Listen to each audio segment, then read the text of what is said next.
Greetings, folks. Welcome back to the Tractor Fella Show, where we know nothing about tractors. Today is a beautiful day to do some sunbathing and also take a dirt bath while you're at it. On today's episode, we're going to work on something a little dirty, a little old, and a little bigger than what we're used to working on. And that is my late father-in-law's 1982 Chevrolet Scottsdale four-wheel drive plow truck, commonly known as Old Blue.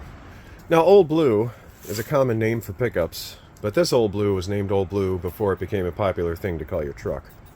This is one of the original Old Blues. At least that's what I'm going to claim. Now, Old Blue is not the prettiest of Scottsdales that you've ever seen. However, my father-in-law did what he could to keep her together and keep the water out while he was plowing the driveway. It's got a 305. I know, it's not a tree fitty, but either way, it'll still move this blue beauty up and down the road. Old Blue has been sitting about 5 years. Never thought of myself as somebody that would let a vehicle sit and not get out and enjoy a breath of fresh air and stretch the legs every once in a while, but things just happen. She's never really run that great. I think we need some carburetor action, possibly a little timing check. So let's get into it.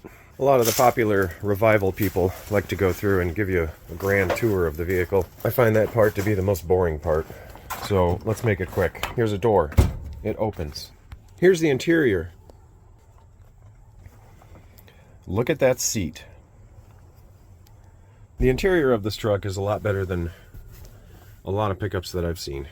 Got the plow controls, 170,000. Four-wheel drive, manual shift, dual tank pickup. However, one tank is rotted out, so it strictly uses the other tank. She was a tow pig at one time, so we have a brake controller. Updated Pioneer tape deck, common HVAC controls, commonly chewed up dashboard, and a sunroof. Thankfully, this truck has been inside a tent pretty much its whole life, so what do we have here? That's not cool. If I had to guess, the moisture probably worked its way in through the skylight there. Got this cool old topper here with the side open windows. Hydraulics almost still work. Not a whole lot in the bed. Got a toolbox back here, a couple of bricks for some weight. And this used to be full of kids' toys, but now it is not. Under the rubber mat, that looks good there. We'll have to explore it a little more if we get it out in the open today. Shall we shine a little light on the situation? Hey, I didn't get electrocuted. Best day ever. Let's see what excitement we can find under the bonnet here. Oh, there it is. What does that say?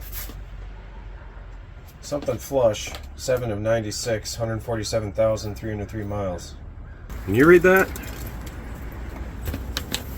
Looks like T-TEO flush. T-TEO.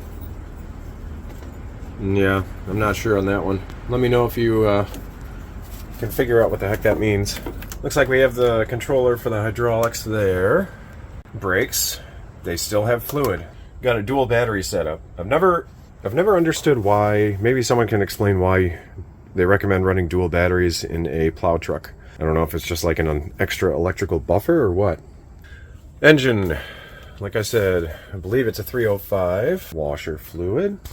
See what we have in our chiller here. There you go. You can see about partway down, halfway-ish. That's not bad. I mean, there's still liquid in there, and it's green, so hopefully it's not all in the oil sump. Speaking of which, we appear to be pretty low, so we're going to have to grab some oil. Transmission fluid. Oh boy, that is brown. I'm going to have to change that out at some point. Maybe give it a drain and fill on the pan.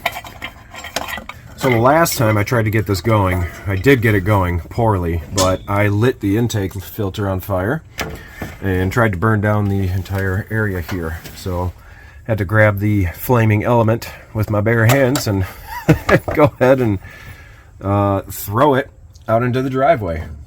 So that was an adventure. You'll notice in the garage in some of my most recent videos that we have a couple of fire extinguishers now. Not just one, but two. Woo! Is that a 4-barrel? That is a 4-barrel. Get out of there, rascals. Oh, sweet. HEI. Don't have to worry about points. So, what do we have here for our hydrocarbon distribution center? Oh, we have a Weber. The W. what is that? Weber 8867? Probably has nothing to do with the type of carburetor this actually is.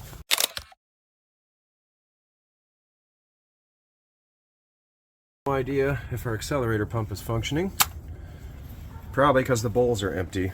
The good news is last time I put any fuel in the tank, it was 89 rec, so it shouldn't be. Uh-oh. Shouldn't be too bad. Is this clutched fan? Yes, it's a clutched fan. Oh no. Got a socket. Got a breaker bar.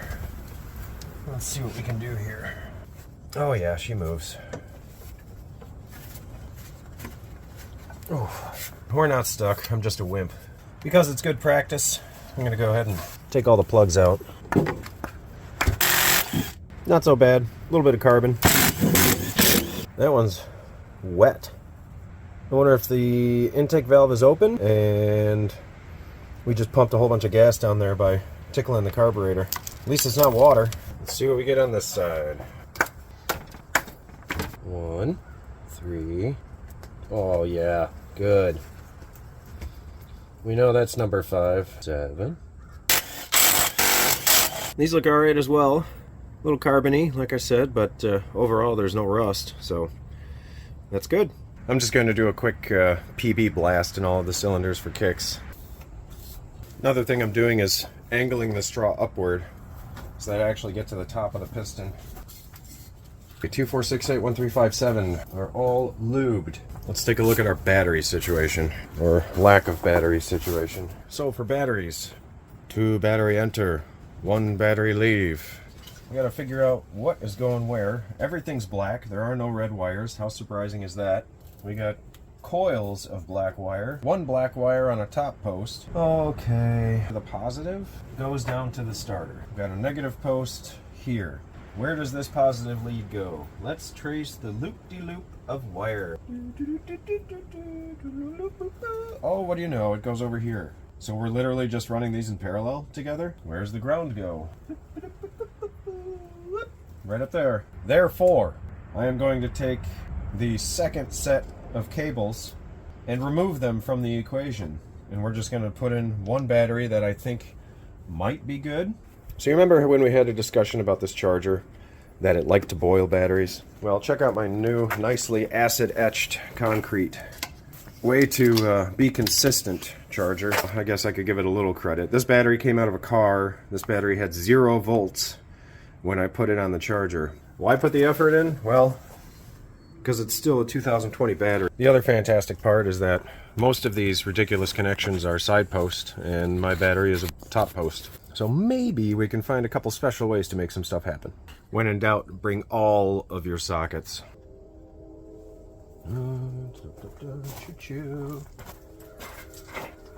Come on, ride a train. It's a choo-choo.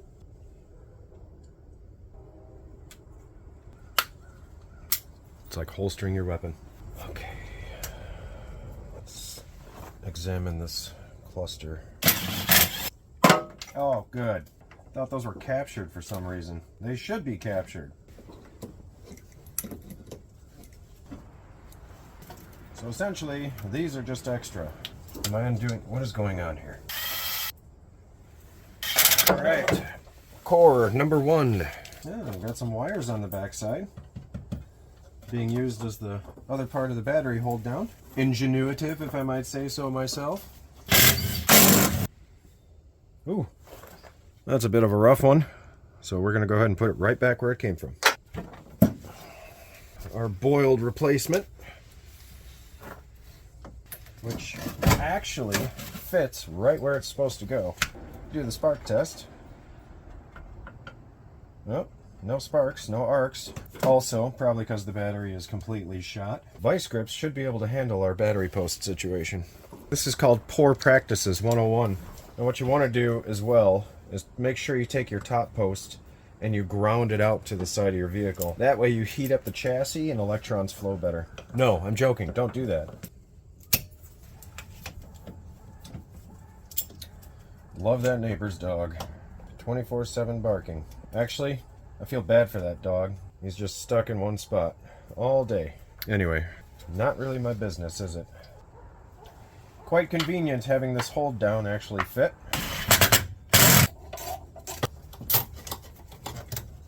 Also going to attach all of this as well, because if I don't attach it to this, I'm going to lose it. I'm going to leave these here because if you cut them, they're very sharp and dangerous. Yeah, that's exactly why I'm leaving those there. Battery is securely in place. I know, ridiculous. Plugs are still out, so I can spit out all the PB blaster. I want to spin the engine over for a while, make sure we build oil pressure. Oh, good. I left the camera on again. You placing bets on whether or not this battery has any juice in it? Let's find out. Oh, jeez. Oh, I love the smell of old vehicles. Not even kidding. It's a mixture of must, oil, and stale exhaust. Oh, we have a light. You ready? Yeah. Oh, no. Oh! Yeah. You want to see the oil pressure? Oh, geez, it's reading pegged right now. I have a feeling that is not correct. No, it's definitely not possible. However, it did move. Maybe the needle indexed itself in a strange way. Who knows? Keep on going. Hey, do you guys remember in that book we read, the tech tip? Hey, look.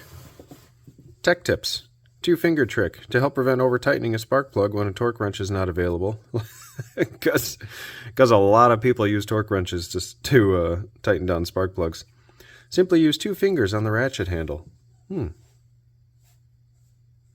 Even the strongest service technician cannot over-tighten a spark plug by using 2 fingers. All right, good to know. Here we go. Oh, that seems like nothing. Well, then again, I'm super strong, so... The funny part is most spark plugs are only supposed to be torqued to about 10 Newton meters, which is like nothing. Just getting these wires out of the way a little bit. Keep them away from the manifold. If I had to guess, this breather tube is not doing a whole heck of a lot. Wow. Let's just let that breathe to atmosphere.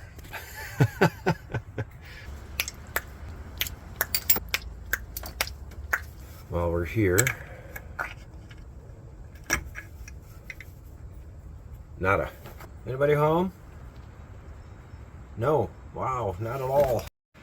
And we're going to go ahead and top that off. I'm just glad it's not bone dry.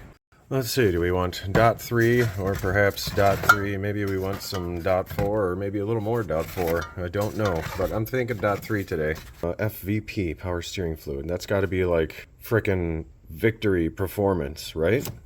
Frickin' Victory Performance, the confident solution.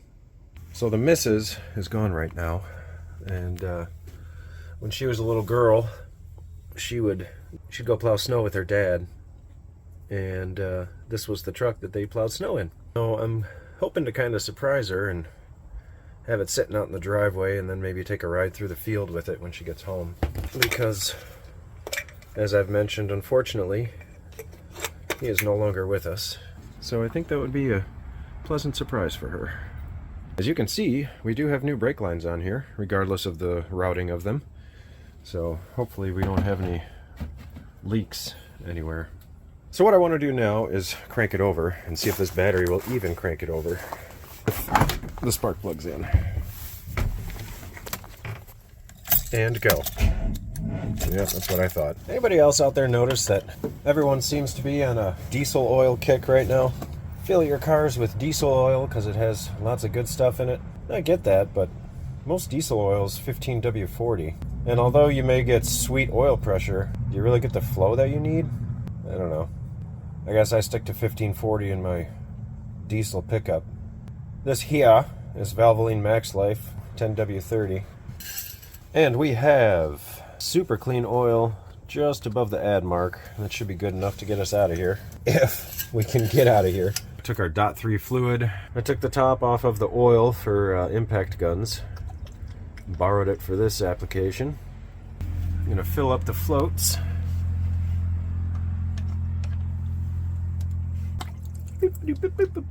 So hopefully we'll get lucky.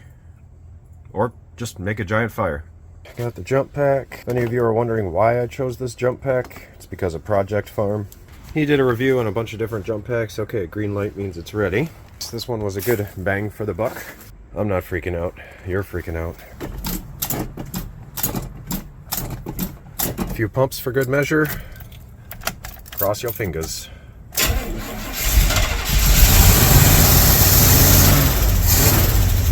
Really? No way.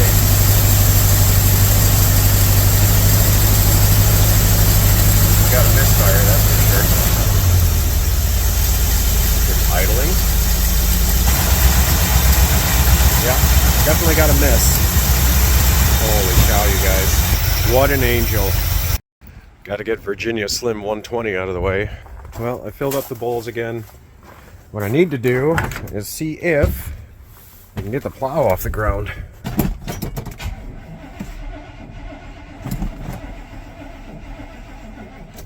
Nope. Try again.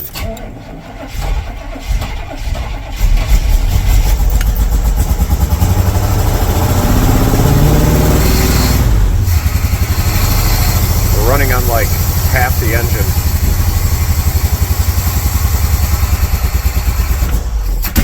Ooh! Big old fire out the intake. Hopefully it's not still burning. You know the benefit to using vice grips to hold your wires to their terminals? Got lots of spots to clip things on. Oh, that's so bad. Ugh. I need to shave really bad. Anyway, I'm going to take the plugs out and clean them. Maybe that's part of our issue. You know, I'm thinking all 8 cylinders should probably not be soaked. Looks like we might be firing on that one, which I have no idea it is because I didn't keep track, and we might be firing on that one. So we were hitting on 2. 2 of the 8 is, you know, an okay percentage. Yes, I know these should be replaced, but for right now, we're going to clean them up, throw them back in. I'll never forget the first time I met my father-in-law. My wife and I took an impromptu trip to where she grew up, aka where he lived. I'm not expecting to meet him. He calls us up and says, "So, I hear you're in town." And she's like, "What?" He's like, "Yeah, I know everything." So, I'm in work boots, I'm in a Carhartt, and I'm kind of like, I don't really look that great right now, honey. Do you really think this is a good idea? And she goes, "You know what? You are dressed perfectly to meet my dad." And I said, "Okay." She said, "You know, just make sure you look him in the eye and give him a firm handshake." And I said, "Mr. So-and-so, it's nice to meet you." Looked him in the eye, gave him a firm handshake. He invited us to dinner, and by the end of dinner, he said, "Well, young man, if you want, I'll go ahead and trade your parents. They can have, you know, my daughter, and I'll take you." He was joking, of course, but apparently I made a bit of an impression. Yep, he was a pretty good dude. Left this earth way too young. And no, I'm not going to make you watch me clean 8 spark plugs. But you get an idea of what I'm going to do to all of these 8 spark plugs. We'll see you in a little bit. Alright folks, plugs are back in. I gapped them to 40 thousandths. They were a little wide. It might be okay for HEI, but in this situation when we're just trying to get things going, a little tighter gap might be a good thing. Round 85. Okay.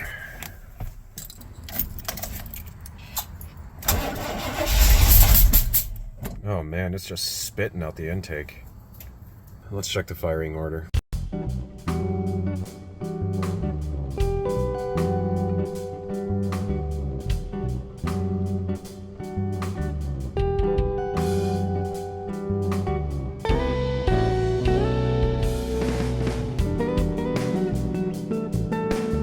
Yes, firing order is correct. Then why are we spitting back through the intake? It's possible we have valve issues.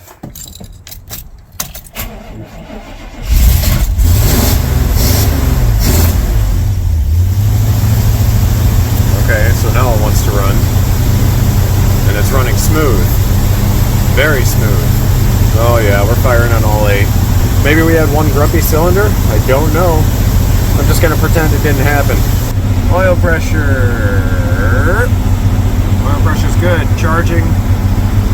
Does not look like we're charging. Temperature, time will tell. Let's see if we can move some stuff. That's blade down. That's blade up. That's left and right. Ooh, we have a little headlights. Whoop. Alright, let's see if the blade goes up. I can hear the pump. I'm guessing we don't have any Earl in that pump. Man, she's running smooth now. I'll tell you what. I think that's the fill cord. And I have some oil, so I'll be right back. Oh no, I'm a dumbass. Look at this. Not much is going to happen like that. Okay, let's plug some stuff in. Let's let her ventilate for a little bit while I go fill up that oil. And funny enough, it's the same size as the spark plug. Boss hydraulic fluid. See if we can spill it all. Oh yeah. Pretty sure this is supposed to be blue. That's okay. It's gonna need a full-on oil change. Alright, let's try that out. I don't know how much is supposed to be in there. The light is green, the trap is clean.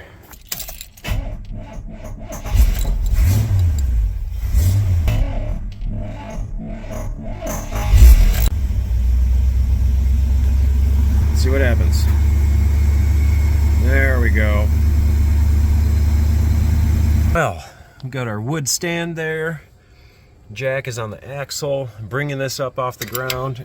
Tire is not looking that great. Not looking that great at all. Oh boy. I got this tire from the junkyard. I'm gonna have to get another one from the junkyard. Gotta keep it classy around here. I mean, tires are supposed to have that shape, right? Oh, jeez. Let's see what we can do or can't do. Oh, yeah. There she goes.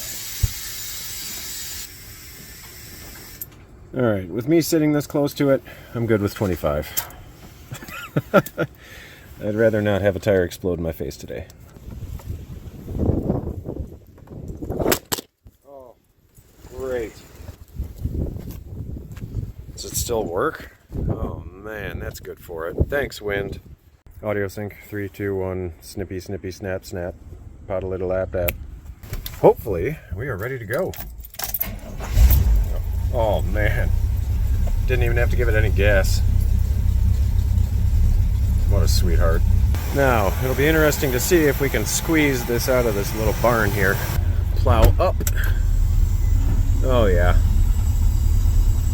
Do we have brakes? Yep. We have brakes. Do we have drive? Oh, we do. We're trying to move.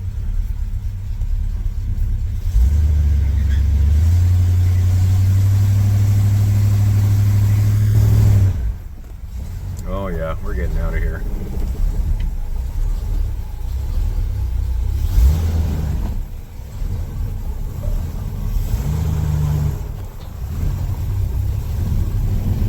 Oh boy.